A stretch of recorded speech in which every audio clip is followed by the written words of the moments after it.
조금 걸으면 종아리가 뻐근하게 당겨오다가 잠깐 멈추면 씻은 듯이 사라지신 적 있으십니까? 그걸 그냥 나이 들면 생기는 거라고, 다리가 약해진 거라고 생각하고 지나치셨다면 오늘 이 영상은 꼭 끝까지 봐주십시오. 그 통증, 다리 근육 문제가 아닐 수 있습니다. 오늘 영상에서는 3가지를 말씀드리겠습니다. 첫째, 왜 걸을 때만 아프고 쉬면 사라지는지. 둘째, 이게 단순한 근육 피로와 어떻게 다른지. 셋째, 지금 집에서 내 몸 상태를 확인할 수 있는 신호가 무엇인지. 끝까지 보시면 분명히 도움이 되실 겁니다. 마트에 다녀오다가 혹은 공원을 조금 걷다가 종아리가 묵직하게 당겨오신 적 있으십니까? 그냥 좀 쉬면 금방 괜찮아집니다. 그래서 대수롭지 않게 넘기셨을 겁니다. 나이가 드니 다리가 약해진 거지. 스스로 그렇게 납득하고 지나쳐 오셨을 수도 있습니다. 그런데 오늘 이 말씀을 꼭 드리고 싶습니다. 그 통증이 걸을 때만 나타나고 멈추면 사라진다면 그 패턴 자체가 몸이 보내는 중요한 신호일 수 있습니다. 근육이 약해서 생기는 통증과 혈관에서 오는 통증은 겉으로는 비슷해 보여도 나타나는 방식이 완전히 다릅니다. 오늘은 그 차이를 차분하게 살펴보겠습니다. 어렵지 않습니다. 천천히 따라오시면 됩니다. 그런데 많은 분들이 이 통증을 전혀 다른 문제로 오해하고 엉뚱한 방향으로 치료를 받다가 시간을 놓치기도 합니다. 어떤 오해인지 조금 뒤에 말씀드리겠습니다. 먼저 일상 속 이야기를 해보겠습니다. 계단을 오르다 보면 허벅지보다 종아리가 먼저 당깁니다. 왜 허리도 아닌데 종아리가 먼저 힘들어지는 걸까 싶으셨던 적 있으십니까? 슈퍼 안을 한 바퀴 돌기도 전에 다리가 무거워져서 카트나 벽에 기대고 싶어집니다. 그냥 잠깐 쉬면 또 괜찮아지니까 그렇게 쉬어가면서 다녀오셨을 겁니다. 집 안에서는 그나마 괜찮은데 밖에 나가면 유독 심합니다. 그러다 보니 외출 자체가 점점 줄어들고 나가는 게 두려워지기도 합니다. 가족에게 말하기도 애매합니다. 딱히 어디가 부러진 것도 아니고 쉬면 낫는데 병원까지 가야 하나 싶기도 하고 말해도 그냥 나이 든 거지 뭐 라는 말이 돌아올 것 같아서 그냥 혼자 참고 지내셨을 수도 있습니다. 그런데 이 걷다가 아프고 쉬면 사라지는 패턴은 의사들이 진료실에서 매우 주목하는 증상입니다. 단순한 피로감과는 다르게 봅니다. 이유가 있습니다. 비슷한 경험이 있으셨다면 어떤 상황에서 가장 불편하셨는지 댓글로 남겨주시면 좋겠습니다. 비슷한 분들끼리 서로 공감이 되실 겁니다. 그리고 이런 건강 정보를 앞으로도 꾸준히 받아보고 싶으시다면 지금 채널을 구독해 두셔도 좋겠습니다. 하지만 문제는 그것만이 아닙니다. 이 증상에는 많은 분들이 전혀 생각지 못한 원인이 숨어 있을 수 있습니다. 그 이야기를 지금부터 드리겠습니다. 환자분이 진료실에서 이런 말씀을 하십니다. 걷다 보면 종아리가 당기는데요. 좀 쉬면 사라져요. 그러면 의사는 속으로 2가지 가능성을 동시에 생각합니다. 허리 문제인지 혈관 문제인지입니다. 이 2가지는 증상이 겉으로는 비슷해 보입니다. 둘 다 다리가 당기고 불편합니다. 그런데 통증이 나타나는 조건이 다릅니다. 이 조건 차이가 매우 중요합니다.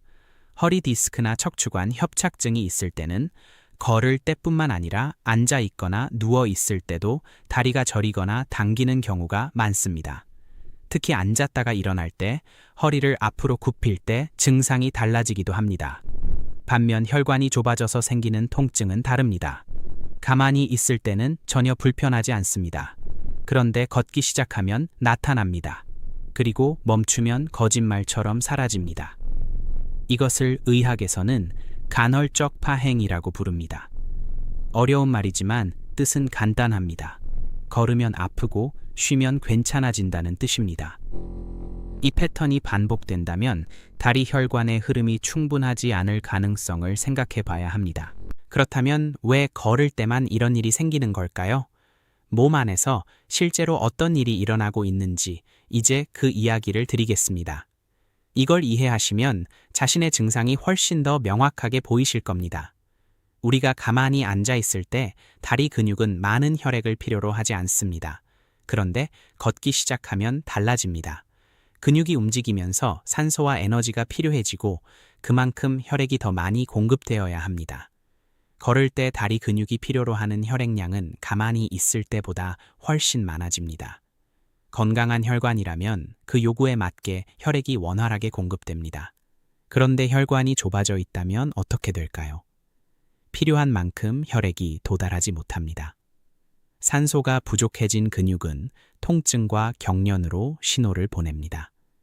그게 걸을 때 느껴지는 그 묵직하게 당기는 느낌입니다. 그리고 멈추면 어떻게 될까요? 근육이 더 이상 움직이지 않으니 필요한 혈액량이 줄어듭니다. 좁아진 혈관으로도 어느 정도 공급이 되면서 통증이 서서히 사라집니다. 그래서 쉬면 거짓말처럼 괜찮아지는 것입니다. 이 상태를 의학적으로 말초동맥 질환이라고 부릅니다. 다리로 가는 동맥이 좁아지면서 혈류가 충분하지 않은 상태입니다.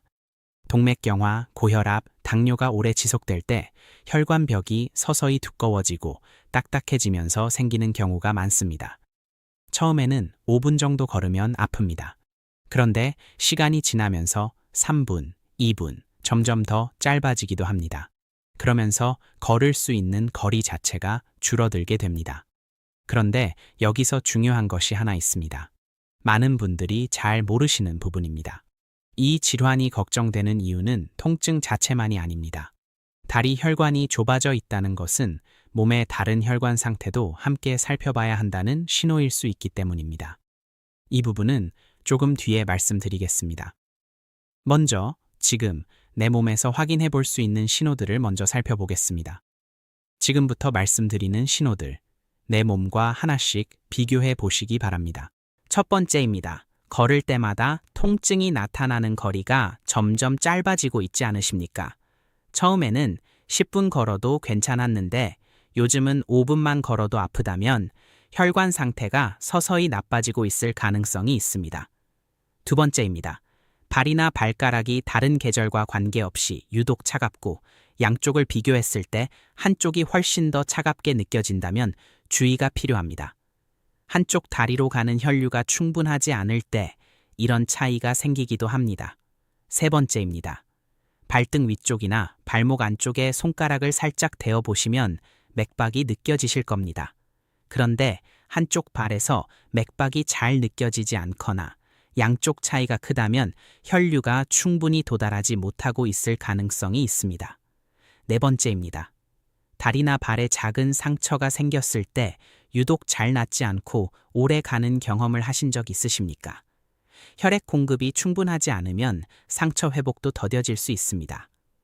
이런 신호들이 하나라도 겹친다면 혈관 전문의나 내과에서 간단한 혈류 검사를 받아보시는 것이 도움이 됩니다.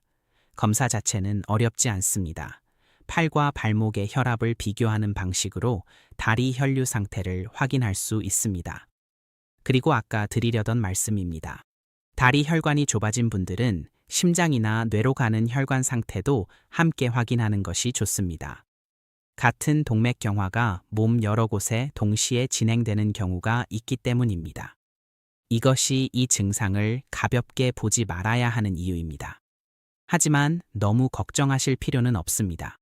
이 질환은 초기에 발견하면 생활습관 조절과 적절한 치료로 관리가 가능한 경우가 많습니다. 중요한 것은 먼저 알아차리는 것입니다. 오늘 이야기를 드린 것은 불안을 드리려는 게 아니었습니다.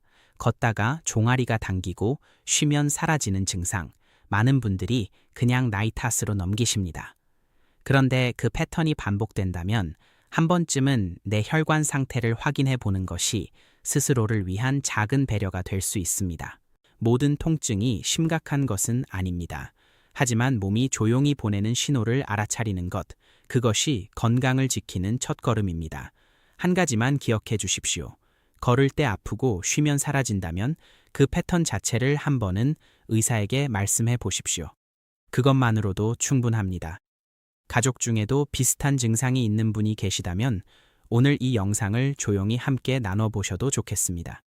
다음 영상에서도 이처럼 일상 속에서 그냥 지나치기 쉬운 증상을 차분하게 살펴보겠습니다. 오늘도 끝까지 봐주셔서 감사합니다.